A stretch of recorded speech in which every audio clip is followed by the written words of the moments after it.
Vós, mestres da lei, fariseus hipócritas, vós limpais o copo e o prato por fora, mas por dentro estáis cheios de roubo e cobiça.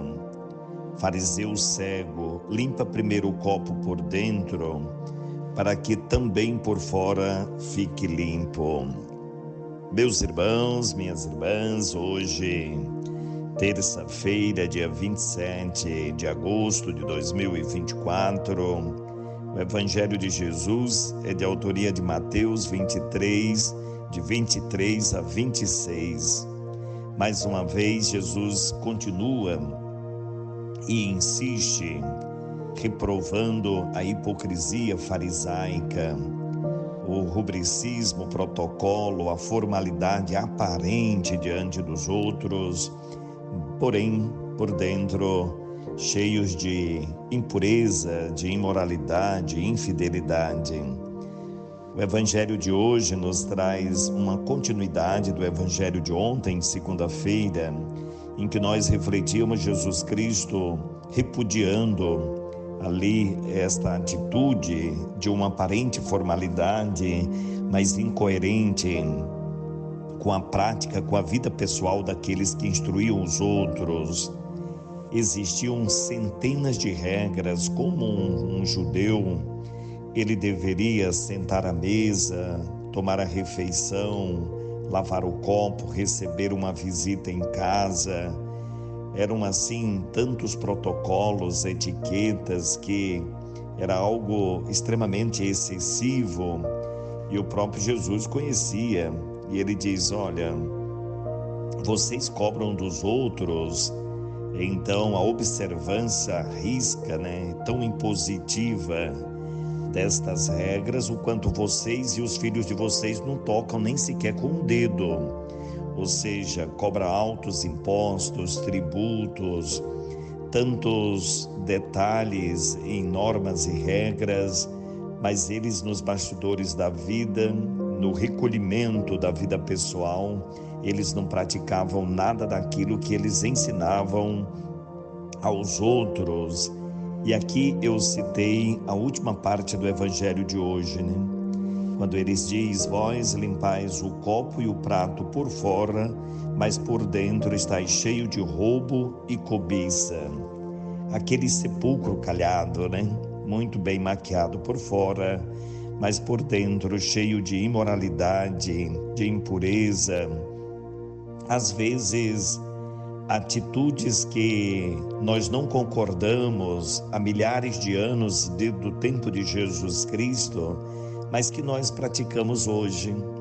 Vejam bem, quantas pessoas são tão rubricistas, até perfeccionistas em relação aos outros, mas não são capazes de usar a caridade, a tolerância, são cansativos a vivência com os outros, mas em si mesmo pouco ou nada faz para viver a sua fé.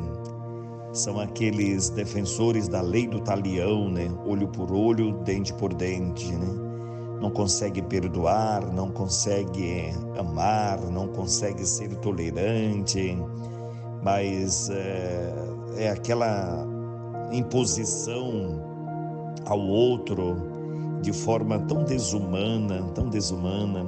Isso pode acontecer quando nós não nos apegamos um pouco melhor aos valores e princípios cristãos, até na educação dos filhos, na convivência da relação conjugal, no ambiente do trabalho, Às vezes criamos antipatia nas relações e aí vamos criando estas regras autoritaristas, ao invés de sermos um pouco mais misericordiosos e compassivos com os outros, com os nossos irmãos, Somos tão agressivos na imposição à vida dos outros e em relação à nossa própria vida.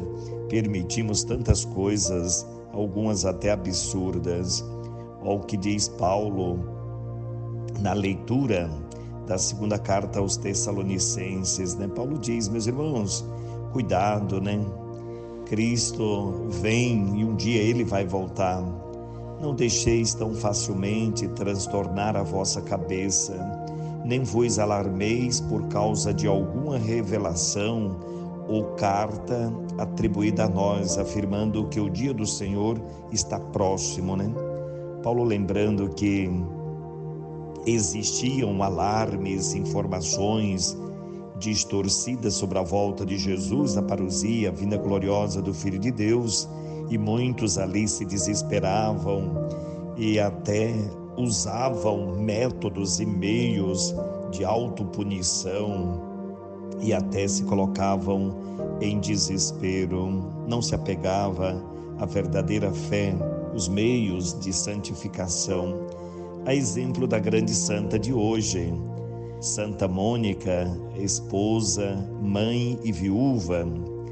Ela nasceu então em 331 em Tagaste, no norte da África. Cristã de fé robusta, profundamente piedosa, alcançou com a oração e perseverança e lágrima a conversão do marido pagão e do filho, Santo Agostinho. Este, em seu livro Confissões, descreveu com habilidade a personalidade e as nobres atitudes de sua mãe, que faleceu em Roma em 387. A exemplo de Santa Mônica, mãe de Agostinho, depois Santo Agostinho, que foi capaz de rezar para converter o esposo, seu filho. Procuremos, meus irmãos, nos utilizarmos também e nos apegarmos a esta lei divina da prática da oração. Com certeza corrige os nossos vícios, trabalha um pouco melhor a nossa alma e o nosso coração. Que no dia de hoje, Santa Mônica interceda a Deus por todas as famílias, todos os grupos de orações, todas as pessoas que às vezes ali no silêncio do drama da vida pegam e rezam o terço, se apega às nossas orações oficiais da igreja e mesmo diante da dor não desiste de confiar em Deus pela prática piedosa da oração. Rezemos um pelo outro, rezemos pela igreja, pela conversão do mundo, pela paz no mundo e pela paz nas famílias. Que Deus te abençoe, abençoe a tua família, abençoe este dia, te livre de todos os males e te dê a paz. Em nome do Pai, do Filho e do Espírito Santo. Amém.